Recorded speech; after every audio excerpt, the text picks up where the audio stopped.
Greeting once again. It's a pleasure to be having this conversation, and this is the second video that I'm supposed to do today, and it's the last one that I'm doing for this session for the day. So, this particular moment, the next concept, actually, the next topic of discussion would be informed by two things. One, I work with the Kenya Association of Pharmaceutical Industry as a board member, and it's a very critical perspective in terms of what the industry looks like, what are the aspirations of the industry, and how do we shape that future for all of us, which is very, very important. But the other motivation behind this is the fact that yesterday I had a conversation with a senior colleague, a senior fellow, and a mentor. And he's the fellow of the Royal Pharmaceutical Society and also a fellow of the Pharmaceutical Society of Kenya. And when you're having conversations with seniors, people who practiced before you were born, who practiced and actually even now still have an interest and they breathe and their heartbeats were for the profession and for the industry that we're working in. You ask yourself, why is it that we're not drawing much insights and much guidance and perspectives from them to shape the future of and the future and the trajectory of our profession and our industry? Those are critical questions that kept nagging at me and actually asking myself, how do we make use of these people? But at the same time, beyond using them and using the knowledge and the experiences within the pharmaceutical industry and pharmaceutical space, what are the other possibilities for us to use such kind of people to be able to experience their capabilities and their advances? The reality of it is, as young people, as young professionals in different areas of practice, we're having so many challenges. Some of these challenges are informed and actually influenced by the current dynamics, and I'll talk about it from a point of unemployment is key. Unemployment is here for us. So what's happening? We try looking for jobs, we don't get them. What the next thing we do is try to set up an organization, set up a company, set up a business, and all that. It's good to get into the entrepreneurial world of things. The reality of life is it's not easy. I don't think it's ever been easy, and it might never be easy. But the reality of it is as well, as much as it isn't easy, there are those who have walked the journey, there are those who have made advances, and there are more those who have conquered the market and have been able to make proceeds and actually achieve some success in their lines of work, if we could call it that.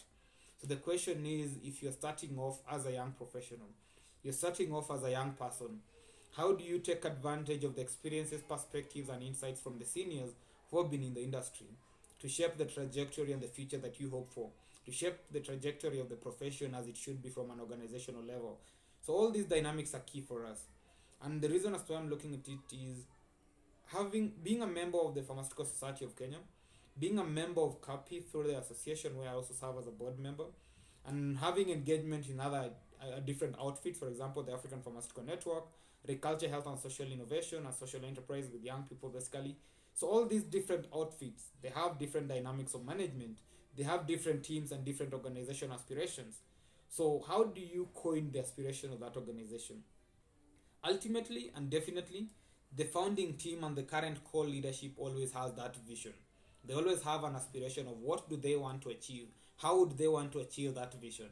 And it is clear that it is important that that is going to be made clear, and it should be clear to the leadership, should be clear to the members, should be clear to the everybody who is engaging with that organization. All the stakeholders who are of relevance or of importance to the organization should be in tandem with the pulse, with the need of the organization and what the organization is working and aspiring to achieve.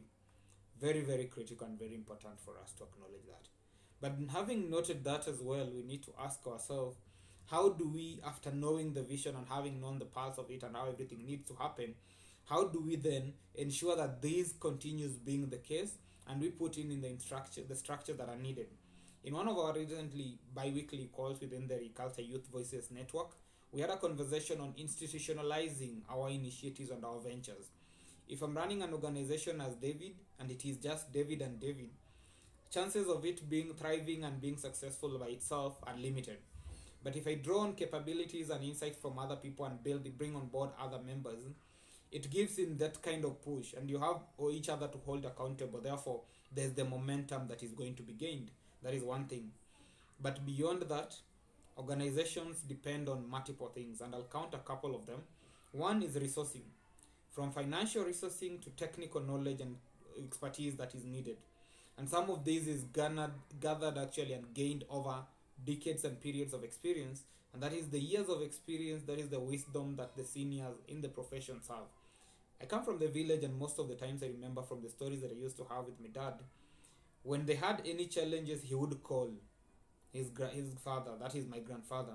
And then they had conversation. Probably it's not the actual dynamics that my grandfather had experienced, but because of his years of livelihood, years of existence, he had different approaches to solving problems. And those different approaches are informed by experience, encounters, and engagement with other people in the dynamics of life and in the walk of life. From those conversations, then, he's able to advise you from a different perspective.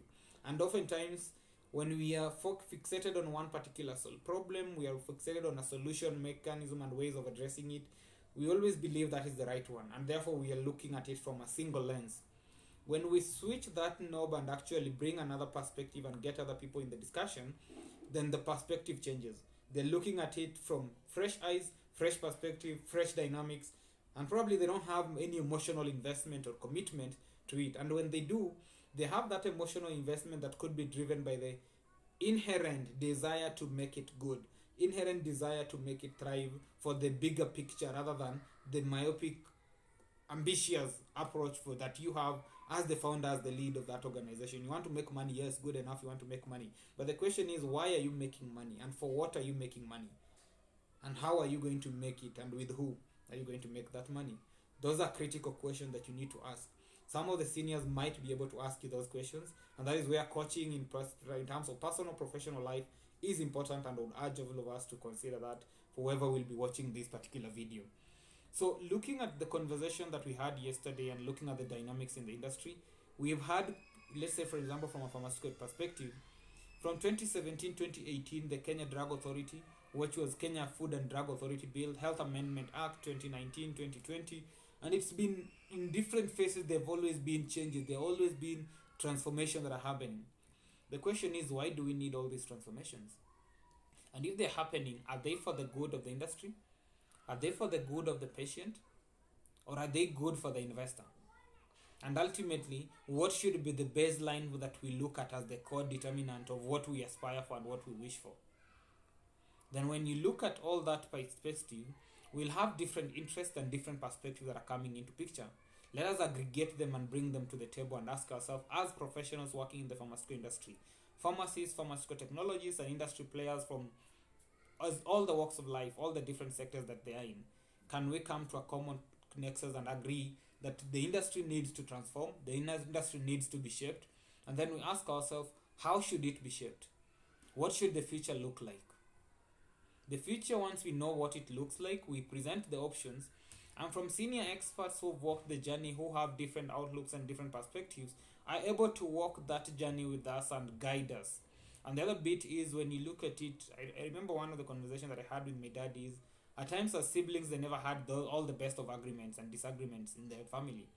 But whenever the father called, all the sons came together. All the sons and daughters listened. That is what the power of the fellows, that is the power of board of advisors. Because being a senior, there's the respect that comes with that position and that age. And that respect is what can mobilize all stakeholders to come to a common nexus and agree that definitely this is something that we need to talk about. And we don't need to talk about it from a sentimental perspective, but rather from an objective perspective. We need to talk about it with a focus on what is right. And if somebody is senior who is respected is guiding the conversation, it gains the weight, it gains the credibility of what it needs to have. And that is important for us, because the credibility will give it the momentum. And everybody having made a commitment and with the respect and the confidence in the seniors will definitely put their weight behind the intervention that needs to be put into place, and therefore things will move and things will get done. And those are very critical perspectives as well that we need to acknowledge. And on that account, then you ask yourself, why is it that we need the board of advisors? And I've already talked about it to extensive lines, the trust, the confidence, and the belief in them, and the resourcing that is needed in terms of financing. Some of them have access to financial institutions. They have kind of net connections with them. And because of that personal trust and respect, they're going to give this person the money because I believe in him. He's done so much of this and he's able to still do it again. So why not give him the money? Give him the guarantee. Have it as your guarantor.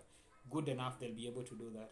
When you have the money because you also respect and trust them, you're going to commit to those particular provisions, and therefore you're able to run an organization in the right framework, in the right organizational principles, and you're able to achieve the successes that you need to achieve. It might not happen one in a one-off instance, but it will take time. Ultimately, you'll get the results, and you'll have a story to tell about how the journey came to be. And those are critical perspectives that you also need to look at. But the wisdom is also important, and the guidance. Some of them might not be able to give you the knowledge that everything and guide you in the specific line of work that you're in. But they have peers in different industries and friends that might not be members of your board or your fellows. But those people in these different spaces who respect and value them and their networks will be able to add value to you.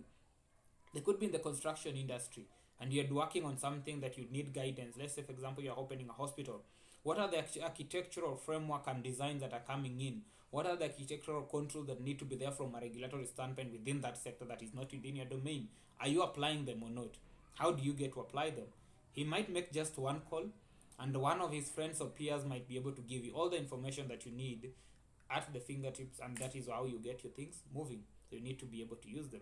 So that account, then what you need to do is, if you're starting and working on starting your organization, please consider having an board of advisors. And the board of advisors should have breadth of knowledge. Don't have all of them as pharmacists, don't have all of them as bankers, lawyers and all that. No, you need to open up the scope. If they are within the same space, they should be practicing in different domains. I'm opening up a community pharmacy. Definitely it would be good for me to have somebody maybe from a financial background, somebody who is in the pharmaceutical industry, who is a pharmaceutical distributor or something from a commercial rather than a regulatory, or get a regulatory person as well. So you have the diversity of the board.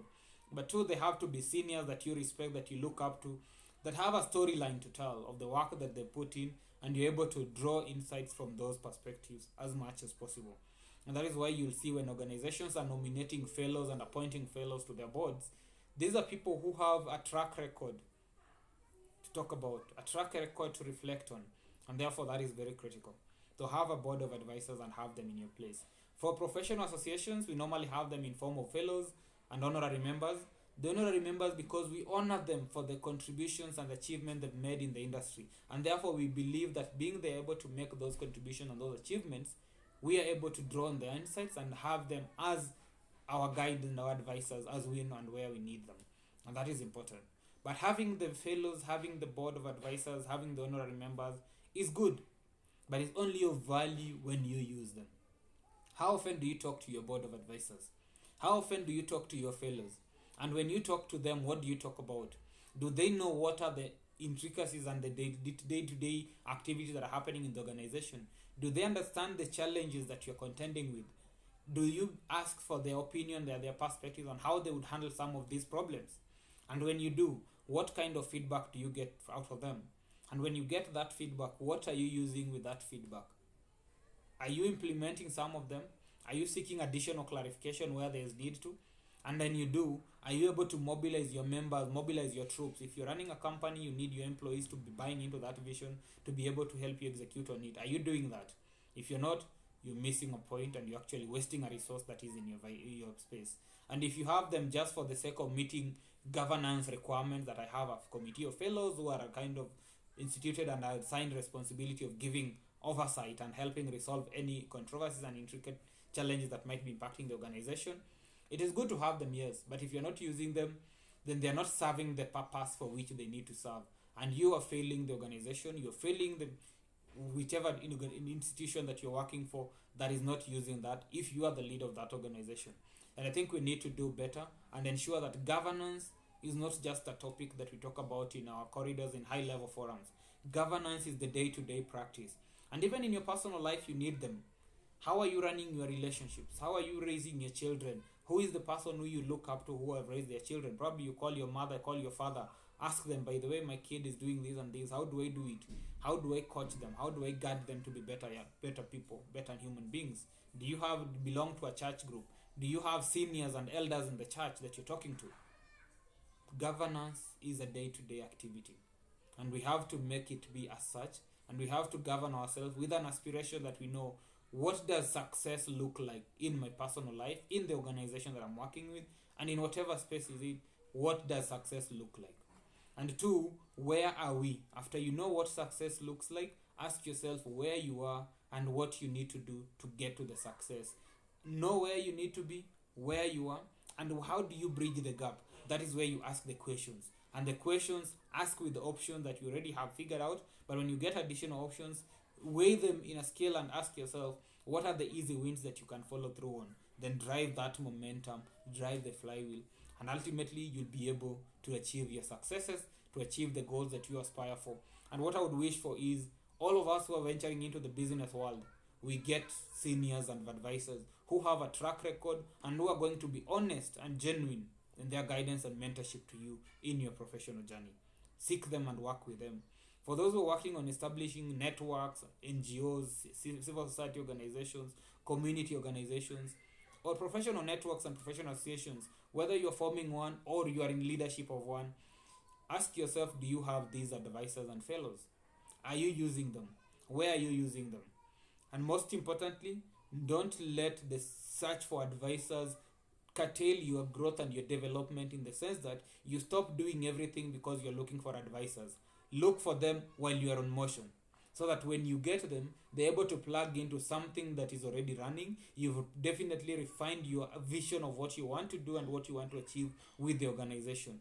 If you're able to do that, you'll be at a better level. But if you wait on them to come and bring you ideas because you're not doing anything and you seek your validation and approval, they will only validate what you already have. If you have nothing, they have nothing to validate. So you have to kick off the process, get things moving, bring them on board, let them guide, let them advise, and make use of that counsel that is coming from years of experience, great level of networks and expertise and knowledge. Use that and let your organization thrive as they should thrive. Because when your organization thrives, when you thrive as a person, the whole society thrives. And when the society thrives, we're able to grow and achieve our aspirations as a society, as a community, as a people, as a human race. And that is what we wish for.